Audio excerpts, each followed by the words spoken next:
Bismillahir Rahmanir Rahim. Welcome to the program Blessings of Islam. Today we'll discuss the wisdom of zakat as it is reflected in its economic benefits. So now let's begin with the concept of zakat in Islam. It is one of the 5 fundamental pillars of Islam. If we have a look at the word zakat, so the literal meaning of zakat is purification.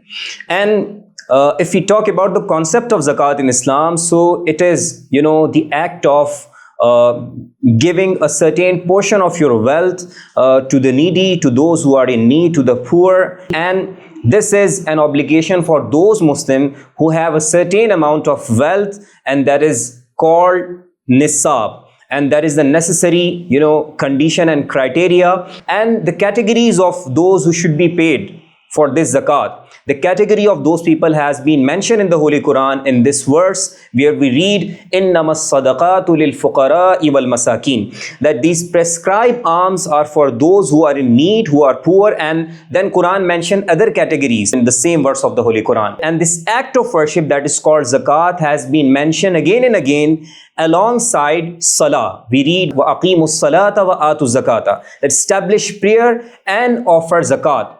And we also read in the Holy Quran, خُذْ مِنْ أَمْوَالِهِمْ صَدَقَةً تُطَهِّرُهُمْ وَتُزَكِّيهِمْ بِهَا, that, O Prophet sallallahu alaihi wasallam, take charity from them so that you may purify them and cleanse them.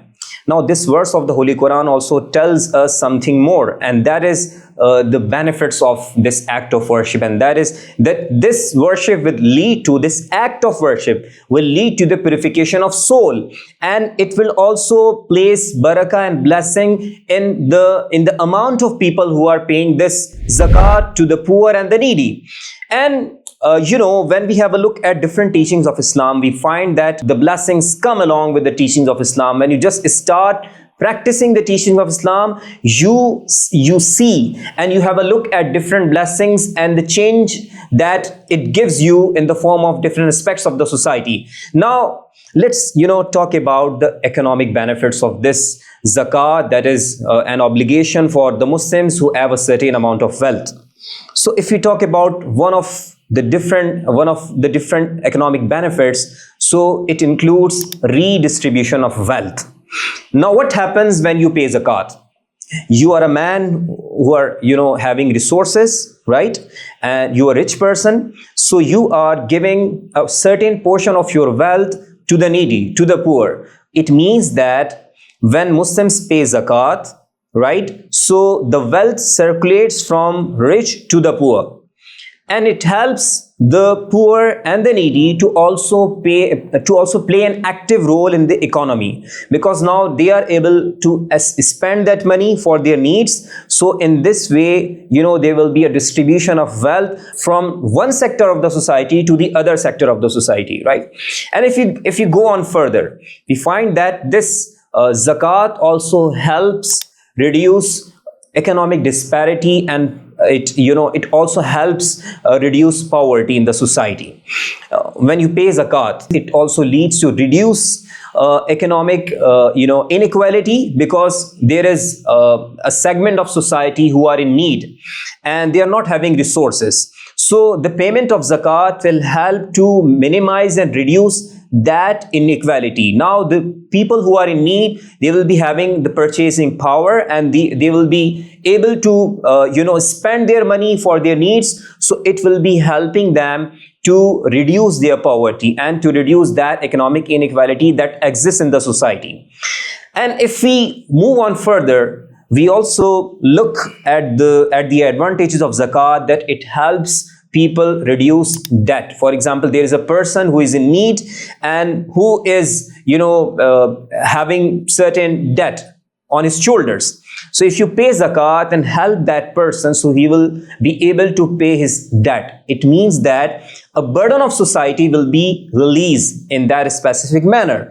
And finally, when we move on further, we find that this zakat and this pillar of Islam also helps towards economic growth.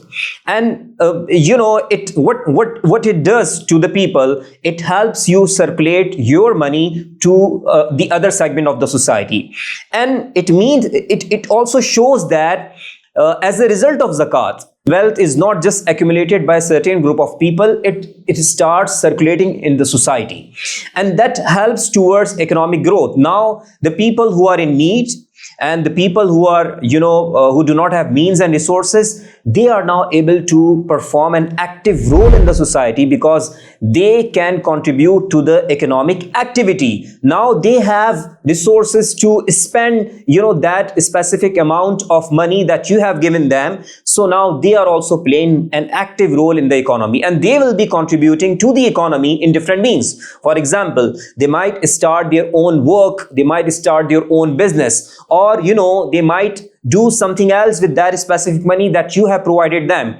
So what happens as a result of this payment of zakat, this act of worship, this pillar of Islam, ultimately wealth circulates in the society. So it helps in the reduction of poverty, it helps in the reduction of debt, and it also helps redistribution, to redistribute money in the society. It means that this just one aspect of Islam is so powerful that it is ultimately contributing to the development of society. Now we can think about other aspects of Islam also, that if we just act upon one aspect of Islam, so these are the benefits that you see in the society. So just think about the other teachings of Islam. If you just start practicing Islam, so ultimately the society will become beautiful, and there will be a development in all the aspects of the society, and this will be called the blessing that you will be having as a result of practicing Islam.